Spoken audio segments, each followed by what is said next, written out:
இன்றைக்கி நம்ம mommymetamil OTG roasted peanuts பண்ண போகிறோம். இந்த OTGயோட மாடல் பார்த்தீங்கன்னா Morphy Richards 28 RSS. முதல்ல OTGயை 250 டிகிரி செல்சியஸில் டோஸ்ட் மோடில் ஒரு 10 மினிட்ஸ் ப்ரீஹீட் பண்ணிக்கலாம்.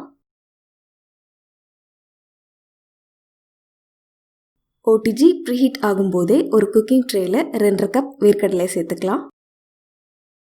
ஒரே ஒரு லேயர் வேர்க்கடலை இருக்கிற மாதிரி பார்த்துக்கலாம். OTG ப்ரீஹீட் ஆன பிறகு நம்ம குக்கிங் ட்ரேயை உள்ளே வச்சிடலாம். இப்போது டெம்பரேச்சரை 190 டிகிரி செல்சியஸ்க்கு மாற்றிட்டு பேக் மோடில் 5 மினிட்ஸ் பேக் பண்ணிடலாம். இந்த சமயத்தில் சில வேர்க்கடலை பாப் ஆகும், நல்ல சத்தமும் கேட்கும். 5 மினிட்ஸ் முடிஞ்சிடுச்சு. இந்த டைமில் வேர்க்கடலையை திருப்பி விட்டுக்கலாம். இந்த ஸ்டெப்பை கேர்ஃபுல்லாக பண்ணணும். ட்ரேயை வெளியே எடுத்து கூட பண்ணலாம். கையை பர்ன் பண்ணிக்காதீங்க.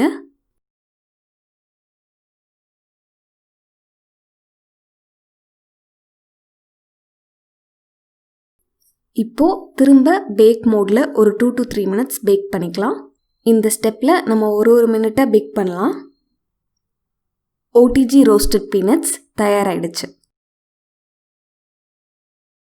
இப்போது வேர்க்கடலையை கலந்து விட்டுட்டு ட்ரேலையே ஒரு 5 மினிட்ஸ் ரெஸ்ட் பண்ண விட்டுடலாம். அதுக்கப்புறம் வேறொரு பாத்திரத்துக்கு நம்ம அதை மாற்றிடலாம். வேர்க்கடலை நல்லா ஆறுனதுக்கப்புறமா க்ரன்ச்சியாக இருக்கும். எவ்வளோ அழகாக ஸ்கின் பீல் ஆகுது பாருங்கள். நல்லா ஈவனாக ரோஸ்ட் ஆயிருக்கு.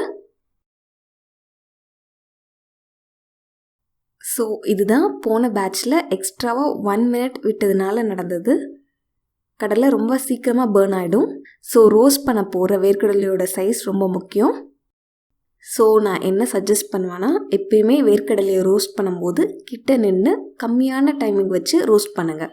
கிராஜுவலாக டைமிங்கை இன்க்ரீஸ் பண்ணிக்கலாம். பாய்.